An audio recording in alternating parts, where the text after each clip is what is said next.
Halo sahabat pembelajar, kembali lagi dengan saya Senopiadi. Kali ini kita akan membahas mengenai paragraf atau tag dari si paragraf. Paragraf itu sangat penting di dalam dunia desain, apalagi web design. Nah, paragraf adalah bagian dari hal yang terpenting atau konten yang akan dimasukkan dalam suatu konten. Oke, kita nggak panjang-panjang saja, kita langsung praktekkan bagaimana sih penggunaan teks paragraf dan apa aja yang ada di teks paragraf tersebut. Oke, sebelum kita masuk ke teks paragraf, lebih baik kita membuat suatu file baru, yaitu kita membuat pertemuan kedua. Nah, ini adalah file yang kemarin kita sempat praktekkan juga di pertemuan kedua kemarin. Kita lanjut untuk membuat file baru. Nah, untuk teman-teman,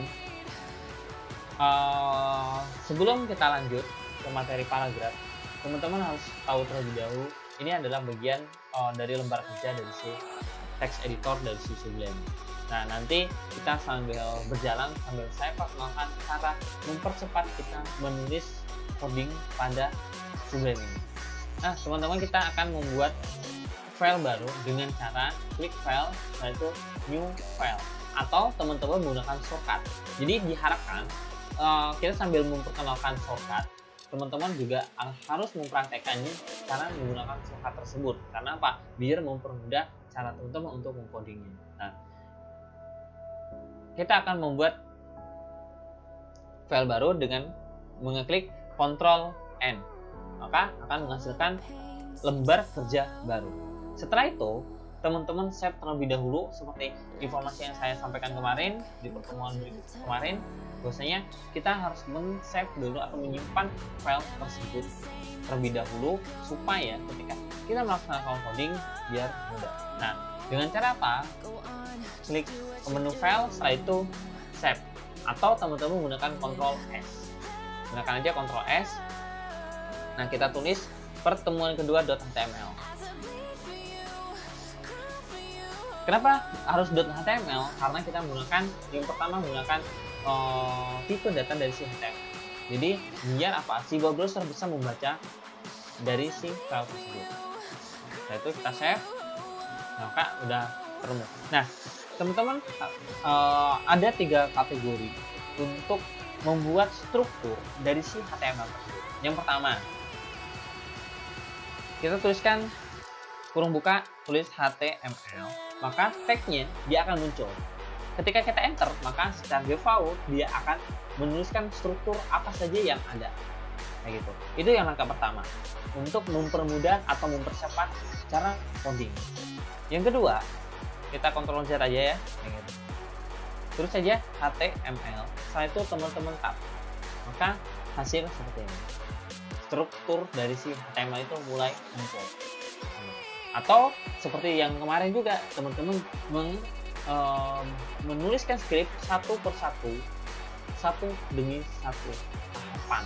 Gitu. Nah, tapi itu terlalu lama. Gitu. Jadi diharapkan teman-teman nanti menulis seperti ini juga. Nah, sekarang kita lanjut aja.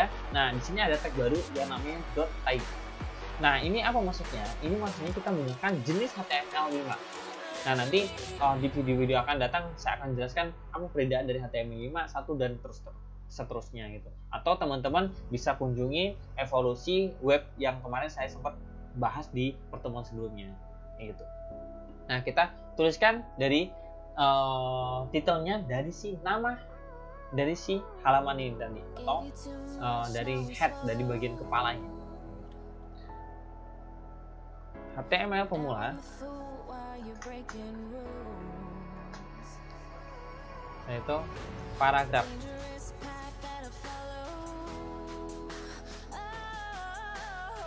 Nah, setelah itu kita akan ngetikin body. Di bagian body kita tulis.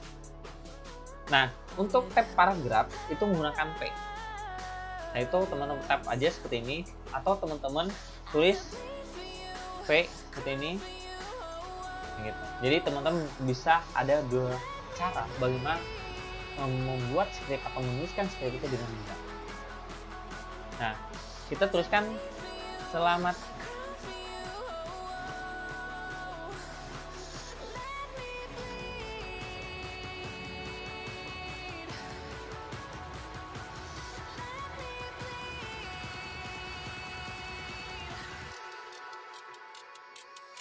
Nah, jadi kita menuliskan selamat datang di website sederhana. Jadi nanti ada beberapa kategori. Bagaimana sih caranya untuk menentukan si teks-teks paragraf tersebut? Nah, sekarang kita run terlebih dahulu, teman-teman. Gak usah langsung ke foldernya, mencari foldernya di mana posisinya. Setelah itu klik kanan open folder. Tinggal teman-teman klik kanan open in web browsernya atau browsernya. Maka hasil akan seperti ini. Nah, ini yang kita buat tadi teman-teman gitu. Nah, selamat datang di website sederhana. Nah, ini nanti mau saya akan gunakan yang namanya script dari si BR. BR itu apa? BR itu membuat paragraf baru dari si website dari si paragraf tersebut. Nah, contohnya ketika saya akan beri di antara selamat datang dan di, kan saya tulis BR BR seperti ini. Maka secara otomatis tulisan selamat datang itu berada di atas, sedangkan di website sederhana itu berada di bawah. Karena fungsi BR memindahkan atau membuat paragraf baru. Nah, teman-teman save, saya itu kembali ke web browser, silakan di refresh. Nah, kan hasilnya akan seperti ini. Nah, ini yang pertama.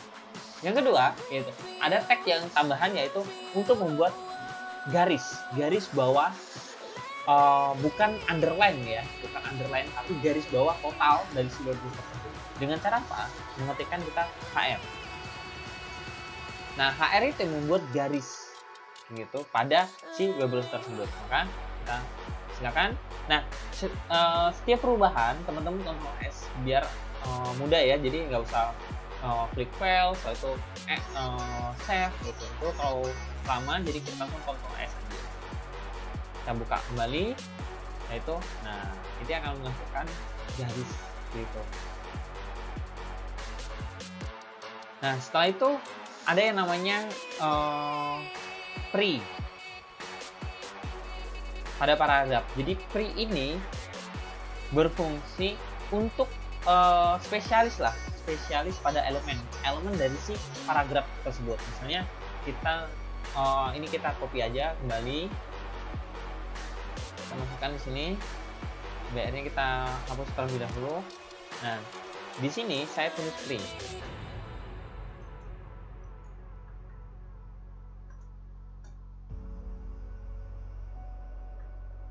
Nah, ya, di antara itu saya pindahkan untuk belakangnya di sini. Nah, maka seperti apa sih hasilnya? Nah, seperti ini ya. Jadi secara otomatis tulisan tersebut berubah seperti tulisan apa ya? Yang fontnya sudah dirubah atau font family-nya udah diganti. Kayak gitu. Jadi kita nanti akan belajar juga font family nggak sih? Kita akan belajar juga. Tapi nanti ketika kita mencoba untuk di CSS, tapi sebenarnya nanti bisa juga di HTML. Tapi lebih baiknya karena itu prosedural, jadi kita serahkan ke bagian si CSS untuk memperbaiki. Gitu. Nah, ini tentang paragraf. Nah, ada lagi nggak sih paragraf? Ada lagi gitu. Misalnya saya ingin membuat, misalnya ya, kita ingin membuat tentang suatu paragraf yang panjang lah ya, kira-kira buat dulu. Ini saya ada kalimat bagus sih dari salah satu ulama kita.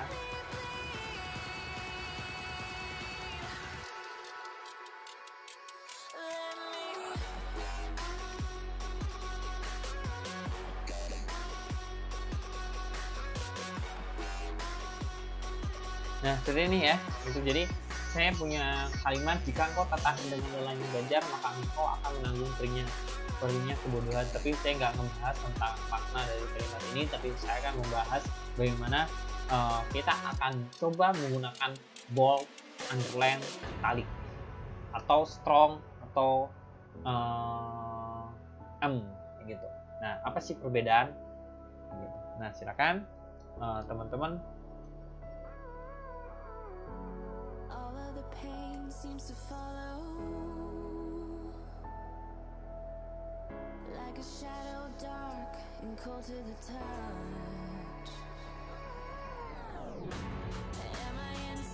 Oke, pertama-tama kita akan membuat paragraf bold pada kalimat penekanan pada kalimat belajar.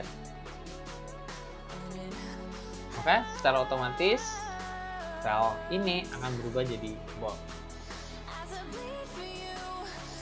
Nah, gitu ya. Nah, misalnya yang kedua, saya akan coba menggunakan italic pada kata perinya kebodohan, kan italic. Nah, italic itu disimbolkan I, maka dia akan fontnya berubah jadi miring.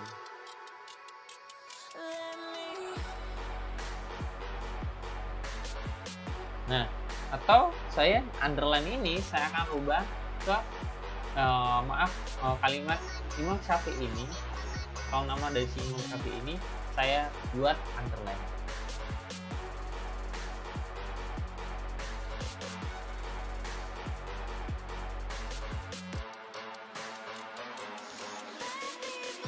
Nah, kan seperti ini hasil dari perubahannya. Nah, inilah yang kita sebut formatting dari si paragraf tersebut. Jadi kenapa harus ada? Jadi di dalam satu paragraf, ketika kita beri penekanan pada kalimat tersebut, maka orang harus bisa memahami dengan cepat apa sih makna dari kalimat tersebut. Nah, ada lagi nggak selain underline, bold, dan italic? Ada. Nah, nanti kita ini kita kopas lagi saja. Kita buat HR biar rapi. Untuk formattingnya kita hapus dulu.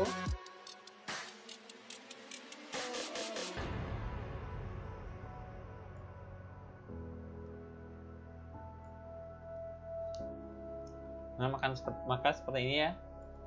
Nah, yang kita akan coba yang namanya strong penekanan yang sangat tinggi sehingga menghasilkan makna yang besar. Tapi hasilnya sama nggak sih? Hasilnya sama seperti yang namanya bold. Apa perbedaannya? Perbedaannya dari maknanya saja. Tidak ada penekanan yang khusus untuk dalam itu. Nah, ini ada juga yang namanya mark. Kita buat, kita itu dulu ya. Sini seperti apa sih? Strong. Nah, seperti ya. Tidak ada perbedaan pada kalimat belajar ini antara bold dan strong. Tapi makna penekanannya itu akan berbeda ketika kita paham apa sih dari kalimat strong tersebut. Nah, sekarang di bagian kalimat Imam Syafi'i ini saya akan rubah ke warna. Kita menggunakan mark.